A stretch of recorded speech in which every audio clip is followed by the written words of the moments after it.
The State Department is reviewing a last-minute decision by the Obama administration to send $221 million to the Palestinians. That payment was released Friday, despite some opposition from congressional Republicans. Former State Department spokeswoman Marie Harf claimed yesterday reversing that decision would not only hurt the Palestinians, but also the Israelis. This is part of, quite frankly, decades of support to the Palestinian Authority that, again, the Israelis think is a good thing to do, because if we don't help the Palestinian Authority maintain stability, that's actually really bad for Israel's security. So I actually don't think that this will be something that will be reversed. Colonel Ralph Peters is a Fox News strategic analyst. Good to see you today, sir.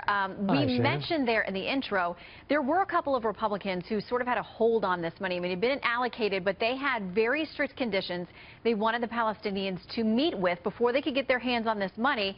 But on the way out the door, Secretary Kerry and former President Obama decided to do this just hours before President Trump was sworn in and said, we're giving him the money anyway. See ya. Yeah, well, I would ask the former president, how does it advance peace in the Middle East to reward the Palestinians for rejecting peace? I mean, this is stunning to me. And, you know, President Obama has also had his alternative facts, as it were. And he has always been anti-Israel. He's overlooked the tacit support for terrorism of the Palestinian Authority.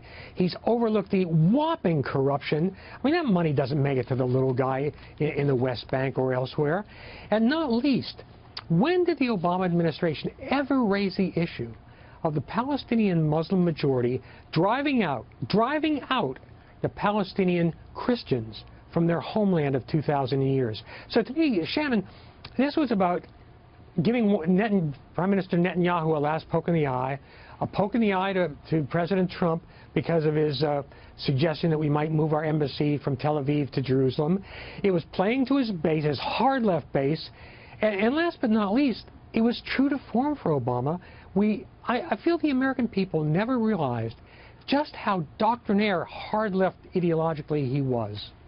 Okay, well, the notation that was sent to Congress about these funds said that they were going to be used to fund humanitarian aid in the West Bank and Gaza, to support political and security reforms, to help prepare for good governance and the rule of law in a future Palestinian state. I mean, those sound like good goals. Yeah, but they sound like, but it's gobbledygook. Humanitarian aid is a synonym in the Middle East for slush fund.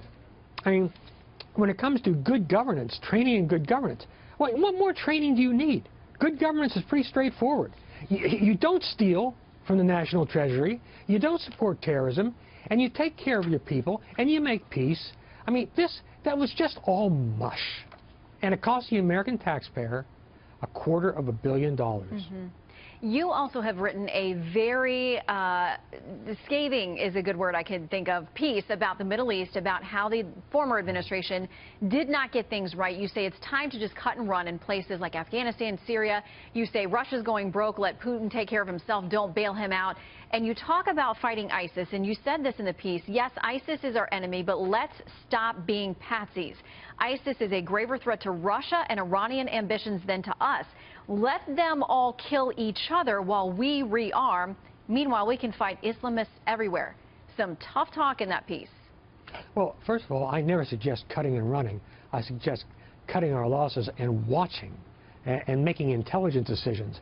But when it comes to this bromance between President Trump and Vladimir Putin, look, if you have a notion that the Russians can be our allies against ISIS, despite the fact that they've done virtually nothing against ISIS and are actually killing our allies, if you want to trust the Russians, let's give it a try. Let's have a division of labor. We'll take on ISIS in Iraq. Let the Russians and the Iranians take on ISIS in Syria. And let's see who does better. I mean, I just feel that we are in the Middle East. We are doing the same old thing over and over and over again, clinging to the hope that after more than 15 years, Afghanistan will be a success. Time for a change. Yeah, we got to leave it there. It's a fascinating piece if people want to give it a read. Colonel Peters, great to see you.